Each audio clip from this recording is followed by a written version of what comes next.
तो hello student, my self Manjeev Vishwakarma. तो हम लोगों ने स्टार्ट किया था ह्यूमन ज्योग्राफी देखने, हम लोग ह्यूमन ज्योग्राफी कवर करने में। तो सेकेंड सेमेस्टर में BA BSc सेकेंड सेमेस्टर में जो हमारा सिलेबस है ह्यूमन ज्योग्राफी का, तो ह्यूमन ज्योग्राफी को हम लोग कवर करने की कोशिश कर रहे थे। ह्यूमन ज्योग्राफी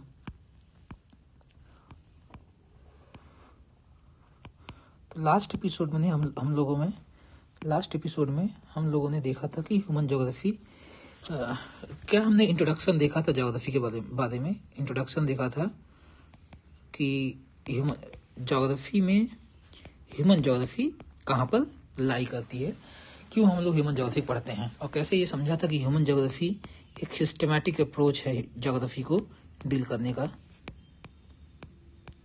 सिस्टमैटिक अप्रोच है ज्योग्राफी को डील करने का।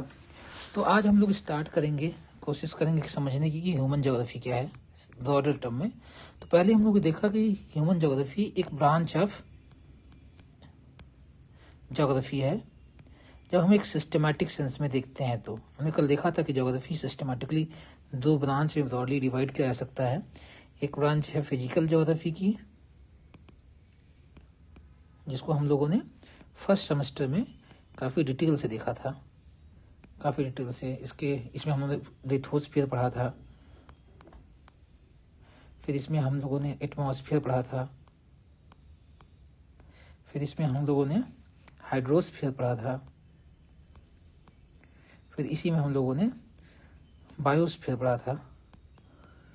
तो जैसे फिजिकल ज्योग्राफी एक ब्रांच ऑफ ज्योग्राफी है, वैसे ह्यूमन ज्योग्राफी भी एक ब्रांच ऑफ ज्योग्राफी है। ह्यूमन ज्योग्राफी हम लोग के सेकेंड सेमेस्टर में सिलेबस में है। तो हम लोग ने देखा था कि हमें मीनिंग, स्कोप हो गया, डेवलपमेंट हो गया, ऐसी क्या क्या चीज़ें कवर करनी है। तो आज हम लोग आते हैं कि समझते हैं कि ह्यूमन ज्योग्राफी है क्या। अगर ह्यूमन ज्योग्राफी इन जनरल पार्लांस में बात करते हैं तो एक ब्रांच ऑफ ज्योग्राफी है जो डील करता है किसको, मैन भी समझेंगे, मैन ऑन अर्थ सरफेस। तो ये स्टडी करता है मैन का अर्थ के सर, एक जनरल डेफिनेशन बात किया जाए जनरल पार्लांस में, तो human geography is the branch of geography that deals with man. Man का क्या चीज, मैन का ऑक्यूपेशन ऑफ लैंड, लैंड को कैसे वो ऑक्यूपाई किया है, किस फॉर्म में ऑक्यूपाई किया है। कुछ फॉर्म हो सकता है, जैसे कि कहीं पर एग्रीकल्चर फॉर्म में ऑक्यूपाई किया है, कहीं पर सेटलमेंट फॉर्म में ऑक्यूपाई किया है, कहीं पर इंडस्ट्रीज लगाया हुआ है, किस फॉर्म में। ऑक्यूपेशन करने के लिए कौन कौन से प्रोसेसेस ऑपरेट कर रहा है ह्यूमन, कौन कौन से प्रोसेसेस, जैसे कि प्रोसेसेस में हम देखते हैं कि डिफॉरेस्टेशन करता है। एग्रीकल्चर एक अपने आप में प्रोसेस है जिसके जरिए पहले कोई फॉरेस्टेड लैंड है, उस फॉरेस्टेड लैंड को क्लीन करके वहाँ पर एग्रीकल्चर किया जाता है। फिर एडॉप्टेशन क्या होता है, हो सकता है किसी स्थान विशेष पर हाई टेम्परेचर हो या फिर लो टेम्परेचर हो, तो उन लो टेम्परेचर में ह्यूमन अपने आप किस प्रोसेस से एडजस्ट करता है। तो एडॉप्टेशन, उस process of adopting to any place is called adaptation. तो इस प्रकार से ह्यूमन मैन का जो कंक्वेस्ट है या ऑक्यूपेशन है लैंड का, उसकी स्टडी करना भी ह्यूमन ज्योग्राफी है। इसके बाद मैन की एक्टिविटीज की स्टडी करना, मैन की एक्टिविटीज जो अर्थ के सरफेस पे कैरी आउट करता है। बहुत टाइप की एक्टिविटीज होता है, प्राइमरी एक्टिविटीज माइनिंग हो गया, एग्रीकल्चर हो गया, क्वायरिंग हो गया, सेकेंडरी एक्टिविटीज हो गया, इन सब की स्टडी करना। तो इस प्रकार से मैन की ऑक्यूपेशन, फिर मैन की डिस्ट्रीब्यूशन पर, ठीक, मैन का distribution that means deal with the population, उसको डील करता है। इसके बाद मैन के सेटलमेंट को, मैन कहाँ रहता है, मैन के डेवलपमेंट को, कैसे अर्थ के सरफेस या सर्फेसिकल फैक्टर्स, ज्योग्राफिकल फैक्टर्स कैसे मैन और मैन के लाइफ प्रोसेसेस को कैसे इम्पैक्ट डालते हैं, इन सब चीज़ों की स्टडी करना ही ह्यूमन ज्योग्राफी है। तो ह्यूमन ज्योग्राफी एक काफ़ी वाइड एरिया है। तो कल हम लोगों ने एक ब्रीफली देख लिया था कि कौन कौन से टॉपिक्स हम ह्यूमन ज्योग्राफी में कवर करने जा रहे हैं। तो अगर हम लोग बात करें डिटेल से कि अगर हम ह्यूमन ज्योग्राफी पे आए, तो ह्यूमन ज्योग्राफी क्या है कि एक ब्रांच है, जैसा कि हमने देखा कि एक ब्रांच है ज्योग्राफी की, जो कि फिजिकल ज्योग्राफी से थोड़ा डिफरेंट इसलिए है क्योंकि इसका सेंटर मैन है या ह्यूमन है, इसलिए ह्यूमन जुड़ा हुआ है। ये इसका सेंटर क्या है, ह्यूमन है। हमने फिजिकल ज्योग्राफी में फिजिकल फीचर्स पे ज़्यादा इम्पैक्ट डाला, फिजिकल फीचर्स पे ज़्यादा इम्पैक्ट डाला, जैसे कि लैंड फॉर्म हो गया, पूरे फिजिकल लैंड लिथोस्फीयर में लैंड फॉर्म पे। फिर एटमॉस्फेयर में हमारा फोकस क्लाइमेट था। फिर हम जैसे बायोस्फीयर में आते हैं तो हमारा फोकस बायोम था। तो ये जो फिजिकल लैंडस्केप या फिजिकल फिनोमिना है, इन पे हमारा फोकस था। यहाँ पर हमारा फोकस क्या होगा, मैन पे। तो मैन के क्या होता है, मैन के कल्चर पे। मैन क्या प्रोड्यूस करता है, कल्चर प्रोड्यूस करता है। तो कल्चर, मैन का कल्चर क्या होता है, मैन जो कुछ भी बनाता है, जो कुछ भी प्रोड्यूस करता है मूर्त या मूर्त रूप में, टेंजिबल या इनटेंजिबल फॉर्म में, वो सब मैन के कल्चर का पार्ट है। तो कल्चर दो प्रकार के होते हैं, एक मटेरियल कल्चर होता है और दूसरा नॉन मटेरियल कल्चर होता है। कुछ चीजें मैन ऐसी चीजें हैं जो बनाता है, उसे मटेरियल कहा जाता है। जो फिजिकल फॉर्म में पाया जाता है उसे मटेरियल कहा जाता है। जो नॉन फिजिकल फॉर्म में पाया जाता है, दैट मीन जो अब्स्ट्रैक्ट होता है, जैसे कि लैंग्वेज। किसी एक सोसाइटी में जो लोग होते हैं पर्टिकुलर टाइप का लैंग्वेज यूज करते हैं, कन्वर्सेशन करते हैं। रिलीजन, ठीक, वैल्यूज हो गई, ठीक, मोरल आउटलुक हो गया। तो किसी हर एक रीजनल एरियाज में लोगों के अलग अलग मोरल वैल्यूज होते हैं, इथिकल कंसर्न्स होते हैं, इशूज होते हैं, वो डिफर करते हैं। और फिजिकल चीज जैसे कि सेटलमेंट हो गया, ट्रांसपोर्ट हो गया, सिटीज हो गया, एग्रीकल्चर हो गया। तो ऐसी बहुत चीजें होती हैं जो हमें क्या है कि हमें दिखाई देती हैं, तो वो मटेरियल कल्चर में आता है। तो इस प्रकार से ह्यूमन ज्योग्राफी बेसिकली ह्यूमन के कल्चर इन्वायरमेंट को डील करता है। ह्यूमन की कल्चर इन्वायरमेंट को डील करता है। कल्चर इन्वायरमेंट जैसे कि फिजिकल ज्योग्राफी फिजिकल इन्वायरमेंट को डील करता है। फिजिकल इन्वायरमेंट मतलब वही कि लिथोस्फीयर को डील करता है, हाइड्रोस्फीयर को, एटमॉस्फेयर पे, बायोस्फीयर पे। वैसे ही ये कल्चर इन्वायरमेंट को डील करता है। कल्चर इन्वायरमेंट क्या होता है, सोसाइटी, ह्यूमन की सोसाइटी, मतलब सोशोलॉजी उसकी स्टडी करना, कैसे फिजिकल फैक्टर। तो ये कैसे कल्चर इन्वायरमेंट क्या कंस्टिट्यूट करता है, सोसाइटी। कैसे डिफरेंट टाइप के सोशल ग्रुप्स होते हैं, कहीं ट्राइब्स होते हैं, कौन कौन सी ट्राइबल ग्रुप्स क्या हैं, एक सोशल ग्रुप्स हैं। डिफरेंट रिलीजियस ग्रुप्स हो गए, डिफरेंट टाइप के इथनिक ग्रुप हो गए। इथनिक ग्रुप मतलब कि नॉर्थ ईस्ट में अलग अलग इथनिसिटी के लोग पाए जाते हैं। तो इस प्रकार से एक सोसाइटी। फिर किसी भी कल्चर की इकोनॉमी को समझना। इकोनॉमी मीन्स किसी एक पर्टिकुलर प्लेस इंपॉर्टेंट क्या है, किसी एक प्लेस के कल्चर इन्वायरमेंट को समझना। यहाँ पर किसी एक रीजन या प्लेस के फिजिकल एस्पेक्ट को समझना। उसका फिजिकल इन्वायरमेंट होता है। वहाँ पर लैंड फॉर्म मतलब जैसे हम लोग फिजिकल ज्योग्राफी में क्या है कि हम फिजिकल इन्वायरमेंट को समझते हैं। फिजिकल इन्वायरमेंट वहाँ के लिथोस्फीयर को, वहाँ माउंटेन, प्लेट्यू, प्लेन, रिवर कैसी बहती हैं, वहाँ की रिवर कौन सी है, वाटर की अवेलेबिलिटी कैसी है, एटमॉस्फेयर, वहाँ का टेम्परेचर, प्रेसिपिटेशन, रेनफॉल, ये सब कैसा है, वहाँ के बायोस्फीयर कौन सा प्लांट, वेजिटेशन, एनिमल पाए जाते हैं। वैसे यह क्या है, किसी एक प्लेस विशेष पर, किसी एक स्थान विशेष के कल्चर इन्वायरमेंट को समझना ह्यूमन ज्योग्राफी का पार्ट होता है। किसी एक स्थान विशेष पर के कल्चर इन्वायरमेंट को। जब हम कल्चर इन्वायरमेंट की बात करते हैं तो क्या समझना है, वहाँ की सोसाइटी को समझना। सोसाइटी मतलब वहाँ के इंडिविजुअल्स कैसे हैं, ठीक, सोशल ग्रुप्स कैसे हैं, एज कंपोजिशन कैसा है, मीन्स चाइल्ड कितने हैं, वर्किंग एज की पॉपुलेशन कितनी है, ओल्ड एज कैसे हैं, इन सब चीज़ को समझना। इसके अलावा इकोनॉमी मीन्स कंसर्न करता है उस प्लेस पे इकोनॉमिक एक्टिविटीज़ कौन कौन सी हो रही हैं। इकोनॉमिक एक्टिविटीज़ डील करता है कि जैसे प्राइमरी एक्टिविटीज़, आगे हम डिटेल्स देखेंगे कि वहाँ पर प्राइमरी एक्टिविटीज़ कौन कौन सी हो रही हैं। प्राइमरी मतलब एग्रीकल्चर में क्या क्या उगाया जा रहा है, क्या क्या नहीं उगाया जा रहा है। माइनिंग में कौन कौन से मिनरल रिसोर्सेज या एनर्जी रिसोर्सेज की माइनिंग की जा रही है। तो ये प्राइमरी एक्टिविटी है। सेकेंडरी एक्टिविटीज़ में किस किस का मैन्युफैक्चरिंग, किन किन चीज़ों का हो रहा है, फॉरेस्ट्री हो गया, लंबरिंग हो रहा है, क्या क्या हो रहा है। तो इन सब चीज़ों को वहाँ के इकोनॉमिक समझना। इसके अलावा वहाँ के जो पर्सन का पर कैपिटा इनकम समझना, लोग कितने, उनका पर कैपिटा इनकम लेवल कैसा है। इसके अलावा हम लोग बात करते हैं किसी भी जगह के कल्चर को। कल्चर मीन करता है कि एक लॉन्ग टर्म जो सोशल नॉर्म्स होते हैं, सोशल नॉर्म्स या वैल्यूज जो होते हैं या सिस्टम जो पूरे सोसाइटी को गवर्न करता है, कंट्रोल करता है, कोऑर्डिनेट करता है, उन सब चीज़ को समझना कल्चर कहा जाता है। तो इस प्रकार जब कल्चर इन्वायरमेंट की बात, वहाँ के पॉलिटिकल सिस्टम को समझना, पॉलिटिक्स समझना मतलब कि वहाँ पर डेमोक्रेसी है, अथॉरिटेरियन रूल है, रूल ऑफ लॉ है, ऐसे ढेर सारे प्रिंसिपल। कहीं ना कहीं जोग्राफिकल फैक्टर्स, जिस जगह पर डाइवर्सिटी होगी वहाँ पर ज़्यादा डेमोक्रेटिक इन्वायरमेंट या पॉलिटिकल सिस्टम होगा, यहाँ पर नहीं होगा वहाँ पर होगा।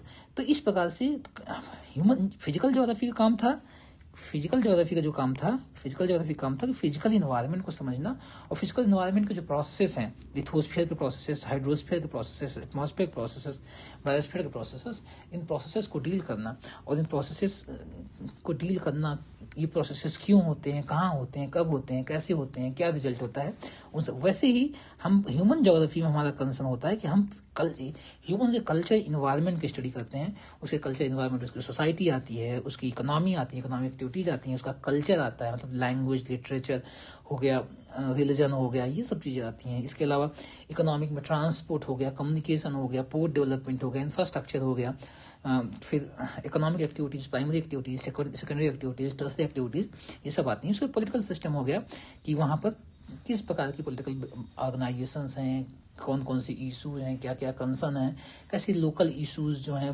पॉलिटिकल प्रोसेस को, पॉलिटिकल ऑर्गेनाइजेशन या सिस्टम्स को कैसे इम्पैक्ट डालते हैं, इन सब चीज़ों की स्टडी करना ह्यूमन ज्योग्राफी। तो इस प्रकार से ह्यूमन ज्योग्राफी एक ब्रांच ऑफ ज्योग्राफी है जो डील करता है ह्यूमन इन्वायरमेंट को। ह्यूमन इन्वायरमेंट में इन्वायरमेंट टर्म लगा हुआ है, ये बताता है कि वहाँ फिजिकल इन्वायरमेंट कहीं ना कहीं एग्जिस्टिंग है। जब हम बात करते हैं कल्चर इन्वायरमेंट का बात करते हैं, टोटली ह्यूमन ज्योग्राफी इसी को डील करता है, कल्चर इन्वायरमेंट को। जब हम कल्चर इन्वायरमेंट को बात करते हैं इसमें दो कंपोनेंट, एक कल्चर कंपोनेंट है। कल्चर कंपोनेंट ये है जो ह्यूमन ड्रिवन है या ह्यूमन लेड है या ह्यूमन एस्टेब्लिश्ड है। इन्वायरमेंट मीन्स ये है कि यहाँ पर फिजिकल फैक्टर, ऐसे नहीं कि हम फिजिकल ज्योग्राफी में जो फिजिकल फैक्टर पढ़ लेते हैं, यहाँ फिजिकल फैक्टर नहीं है। कैसे ह्यूमन के कल्चर, सोसाइटी, रिलीजन, लैंग्वेज और इकोनॉमिक प्रोसेस को वहाँ का फिजिकल इन्वायरमेंट कैसे इम्पैक्ट डालता है, ये सब चीज़ भी समझना, परखना एक इम्पॉर्टेंट एस्पेक्ट होता है ह्यूमन ज्योग्राफी का। तो ह्यूमन ज्योग्राफी में इसी चीज़ को पढ़ते हैं। अब थोड़ा सा अगर हम लोग ह्यूमन ज्योग्राफी के बारे में आए तो ह्यूमन ज्योग्राफी ब्रॉडली हम अगर बात करते हैं तो एक फिजिकल इन्वायरमेंट होता है, हमने बताया, और दूसरा मैन होता है। तो human geography basically physical environment और मैन के बीच में जो इंटरेक्शन होता है, इसी इंटरेक्शन का जो आउटपुट होता है, उसी आउटपुट को हम कल्चर इन्वायरमेंट बोलते हैं या ह्यूमन इन्वायरमेंट बोलते हैं। कल्चर इन्वायरमेंट या ह्यूमन इन्वायरमेंट बोलते हैं। ये कल्चर और ह्यूमन इन्वायरमेंट यही होता है जो मैन और मैन के इंटरेक्शन से प्रोड्यूस होता है, और इसी के रिजल्टेंट हम कई एस्पेक्ट देते हैं कि हम ह्यूमन की रेस की स्टडी करते हैं, ह्यूमन के ट्राइब्स की स्टडी करते हैं। इसी से होता है क्योंकि रेसेस जो होते हैं कहीं ना कहीं फिजिकल इन्वायरमेंट इम्पैक्ट डालता है। किसी जगह पर जो रेस होती है ब्लैक पाई जाती है, फॉर एग्जाम्पल अफ्रीका में, वहाँ का फिजिकल इन्वायरमेंट अलग है, इसलिए वहाँ के लोग ब्लैक होते हैं। किसी जगह पर वाइट होते हैं, फॉर एग्जांपल कॉकेसाइड रेस जो यूरोप और नॉर्थ अमेरिका में स्पेशली जो बाद में सेटलमेंट हुआ, क्योंकि वहाँ का फिजिकल इन्वायरमेंट कोल्ड है, और कोल्ड फिजिकल इन्वायरमेंट क्या होता है कि एक विशेष प्रकार की ह्यूमन रेस को जन्म देती है। ऐसे ही क्या करते हैं, कहीं पर मिक्स कम्प्लेक्शन है, जैसे कि इंडिया में हो गया मिक्स कम्प्लेक्शन हो गया। हम थोड़ा सा अगर हम जाते हैं ईस्ट एशिया की तरफ, चाइना और जापान के साइड में, तो हमको थोड़ा सा यूलो कम्प्लेक्शन देखने को मिलता है। तो कहीं ना कहीं क्या है, देखने का है कि मैन की फिजियोलॉजी और एनाटॉमी को कौन इम्पैक्ट डाल रहा है, मैन का फिजिकल स्ट्रक्चर कैसा होगा, मैन का मेंटल और स्ट्रक्चर कैसा होगा, वो कहीं नहीं कि वहाँ का फिजिकल इन्वायरमेंट प्रभावित करता है। ऐसे हम अगले पॉइंट पे आए कि अगला पॉइंट क्या है, मैन को जो इम्पैक्ट डालता है। तो मैन की हम पॉपुलेशन की बात करें, तो पॉपुलेशन का डिस्ट्रीब्यूशन जो है, पॉपुलेशन का जो डिस्ट्रीब्यूशन है, कहीं ना कहीं वहाँ का फिजिकल इन्वायरमेंट डिसाइड करता है। जो डेजर्ट एरियाज होते हैं, जहाँ का फिजिकल इन्वायरमेंट जहाँ पर गर्म होता है, रैनफॉल नहीं होती है, वहाँ पर हम देखते हैं स्कार्स पॉपुलेशन पाई जाती है। वहीं पर जहाँ पर बहुत ज़्यादा वर्षा होती है, वेट या ह्यूमिड या सेमी पर ह्यूमिड होता है, बहुत हैवी रैनफॉल होती है, वहाँ पर स्कार्स पॉपुलेशन होती है। जहाँ पर मॉडरेट टेम्परेचर और मॉडरेट रैनफॉल पाई जाती है, वहाँ पर हाई पॉपुलेशन डेंसिटी पाई जाती है। तो या फिर ये ऐसे ही पॉपुलेशन को फिजिकल फैक्टर में लैंडफॉर्म इम्पैक्ट डालता है। जो प्लेन एरियाज होती है वहाँ पर हैवी पॉपुलेशन पाई जाती है, हाई डेंसिटी पाई जाती है, जबकि माउंटेन्स पे सबसे कम पॉपुलेशन पाई जाती है, प्लेट्यू पे उससे थोड़ी ज़्यादा लेकिन प्लेन से कम पाई जाती है। तो इस प्रकार कैसे फिजिकल इन्वायरमेंट ह्यूमन ह्यूमन के डिस्ट्रीब्यूशन, ह्यूमन के एक्टिविटीज़ को इम्पैक्ट डाल रहे हैं, इन सब चीज़ की स्टडी करना। अगली आते हैं कि कैसी फिजिकल इन्वायरमेंट, ये कल्चर इन्वायरमेंट पार्ट है। कल्चर इन्वायरमेंट का पार्ट रेस की स्टडी है, कल्चर इन्वायरमेंट का पार्ट ये हम पॉपुलेशन की स्टडी करना भी कहीं ना कहीं उसी का पार्ट आता है। अब अगली बात आते हैं हम लोग सेटलमेंट, मैन रह कहाँ रहा है, सेटलमेंट मैन रह कहाँ रहा है, तो किन स्थानों पर किस प्रकार का सेटलमेंट, जिन स्थानों पर रेनफॉल ज़्यादा होती है वहाँ पर किस प्रकार के घर बनाए जाएंगे, सेटलमेंट बनाए जाएंगे। जिन स्थानों पर क्या कहते हैं कि रेनफॉल कम हो रही है वहाँ पर कैसे घर बनाए जाएंगे। नदी के किनारे कोई रिवर के साइड में जैसे लोग घर बनाएंगे तो उनका क्या अरेंजमेंट होगा। तो इस प्रकार से ये फिजिकल फैक्टर्स हैं, ये सब देख रहे हैं जो ये फिजिकल फैक्टर्स हैं, वहाँ लोग कैसे रह रहे हैं, इन सब चीज़ों को प्रभावित करते हैं। अगली पॉइंट है कि हम ये अगर बात करते हैं माइग्रेशन, लोग एक स्थान से दूसरे स्थान पर क्यों माइग्रेट करते हैं। हम जानते हैं प्लेस ए है, प्लेस बी है, प्लेस ए से प्लेस बी क्यों माइग्रेट कर रहे हैं, क्योंकि इस स्थान विशेष पर यहाँ का भौतिक पर्यावरण ऐसा है कि यहाँ पर संसाधन रिसोर्सेज की अवेलेबिलिटी ज़्यादा है। हो सकता है प्लेस एक पर रिसोर्सेज की अवेलेबिलिटी कम हो, इसलिए लोग यहाँ से माइग्रेट करके यहाँ जाए। तो इस प्रकार से बहुत से ह्यूमन प्रोसेसेस जो होते हैं फिजिकल इन्वायरमेंट के साथ लिंक्ड होते हैं और कहीं ना कहीं फिजिकल इन्वायरमेंट ह्यूमन के ऊपर इम्पैक्ट डालता है। तो उस चीज़ की स्टडी करना, तो ह्यूमन ज्योग्राफी में पहली चीज़ की स्टडी ये होता है, पहला कंसर्न हमारा ये होता है इस चीज़ की स्टडी करना, कि पहला कंसर्न ये होता है कि इस चीज़ की स्टडी करना कि कैसे फिजिकल इन्वायरमेंट इम्पैक्ट डालता है ह्यूमन पर, कैसे फिजिकल इन्वायरमेंट इम्पैक्ट डालता है ह्यूमन पर, ह्यूमन के क्या चीज़ पे, ह्यूमन के डिफरेंट एस्पेक्ट, ह्यूमन के एस्पेक्ट, ह्यूमन की एक्टिविटीज़ पे, ह्यूमन की एक्टिविटीज़ पे, ठीक, ह्यूमन के प्रोसेसेस पे, कौन कौन से प्रोसेस कर रहा है, ह्यूमन के फिनोमिनन पे, ह्यूमन कौन कौन से प्रक्रियाएं कर रहा है, उन सब पर कैसे इम्पैक्ट डालता है। तो इसके इम्पैक्ट को समझना, फिजिकल इन्वायरमेंट के इम्पैक्ट समझना। लेकिन ये एक तरफा संबंध नहीं है, केवल फिजिकल इन्वायरमेंट मैन को प्रभावित कर रहा है, बल्कि मैन भी फिजिकल इन्वायरमेंट को प्रभावित कर रहा है। तो दूसरा एस्पेक्ट कैसा है कि जो मैन है या ह्यूमन जो है, ह्यूमन कैसे फिजिकल इन्वायरमेंट को प्रभावित करता है, फिजिकल इन्वायरमेंट को ह्यूमन कैसे प्रभावित करता है, ह्यूमन कैसे प्रभावित कर रहा है। हम देख रहे हैं कि डिफॉरेस्टेशन, और डिफॉरेस्टेशन क्या होता है कि वनों का काटना। तो डिफॉरेस्टेशन जरिए क्या होता है, हमारा पूरा इन्वायरमेंट चेंज हो रहा है। इस डिफॉरेस्टेशन से हम देखते हैं कि कार्बन डाइऑक्साइड की मात्रा बढ़ती जा रही है हमारे इन्वायरमेंट में और ग्लोबल वार्मिंग हो रही है, ग्लोबल वार्मिंग हो रही है। तो उस ग्लोबल वार्मिंग के फलस्वरूप हम देख रहे हैं बहुत से इम्पैक्ट पड़ रहा है। एग्रीकल्चर की प्रोडक्टिविटी कम होती जा रही है, इंडस्ट्रियल लेवल कैपेसिटी कम होती जा रही है, ठीक। ऐसे हम मल्टीपल एस्पेक्ट में हम देखते हैं नई नई डिजीज, नई नई बीमारियां, कैसे हम इन्वायरमेंट को धीरे धीरे चेंज करते जा रहे हैं। तो टेम्परेचर बढ़ता जा रहा है, रैनफॉल कम होती जा रही है, एक्सट्रीम इवेंट्स होते जा रहे हैं। तो इस प्रकार से मैन ऐसा नहीं, कुछ जहाँ पर पहले फॉरेस्ट था अब वहाँ पर अच्छे अच्छे रिसोर्ट सेटलमेंट बन गए हैं। तो कैसे फिजिकल इन्वायरमेंट अब इंटैक्ट नहीं है, बल्कि ह्यूमन कहीं ना कहीं फिजिकल इन्वायरमेंट को इम्पैक्ट डाला है। तो इस प्रकार से हम इन दो एस्पेक्ट से हम ये डेराइव करते हैं। ह्यूमन ज्योग्राफी पहला चीज स्टडी करता है कैसे भौतिक पर्यावरण जो है, फिजिकल इन्वायरमेंट जो है वो ह्यूमन को इम्पैक्ट डाल रहा है, ह्यूमन की फोर्स को, ह्यूमन की प्रोडक्टिविटी को, ह्यूमन की एक्टिविटीज़ को, ह्यूमन के प्रोडक्टिविटीज़ को, ह्यूमन के फंक्शंस को कैसे इम्पैक्ट डाल रहा है और ह्यूमन के डेवलपमेंट कैसे इम्पैक्ट डाल रहा है। On the other hand human जो है उसकी क्रिएटिविटी, उसकी आर्ट, उसकी टेक्नोलॉजी जो है ये कैसे हमारे भौतिक पर्यावरण को परिवर्तित करता जा रहा है। भौतिक पर्यावरण परिवर्तित कैसे कर रहा है, जिन स्थानों पर पहले एग्रीकल्चर नहीं होती थी उनको हम कैसे एग्रीकल्चर लैंड में कन्वर्ट कर दिए। जो माउंटेन एरिया थे कैसे हम उनका प्लेनेशन करके हम माउंटेन्स को कट करके हम उसमें से ट्रांसपोर्ट सिस्टम डेवलप कर रहे हैं। उसके आसपास के एरिया में जो माउंटेन एरिया जहाँ पर कभी एग्रीकल्चर नहीं होती थी उसका समतलीकरण करके वहाँ का एग्रीकल्चर किया जा रहा है, टेरेस फार्मिंग की जा रही है। तो हम ग्रेजुअली क्या रहे हैं कि हम इन्वायरमेंट के साथ भी उसमें अल्टरेशन ला रहे हैं, उसमें चेंजेस ला रहे हैं। तो इस प्रकार के इन दोनों एस्पेक्ट की स्टडी ह्यूमन ज्योग्राफी करता है कि कैसे भौतिक पर्यावरण मानव को प्रभावित करता है और कैसे मानव भौतिक पर्यावरण में एक परिवर्तन ला रहा है, उन्हीं पूरी परिवर्तन। तो इस प्रकार से हम अगर समझें कि ह्यूमन ज्योग्राफी है क्या, तो इस एस्पेक्ट से यहाँ से हमारा ड्राइव होता है कि ये जो मैन और इन्वायरमेंट है, तो human geography mainly concern with the inter relationship between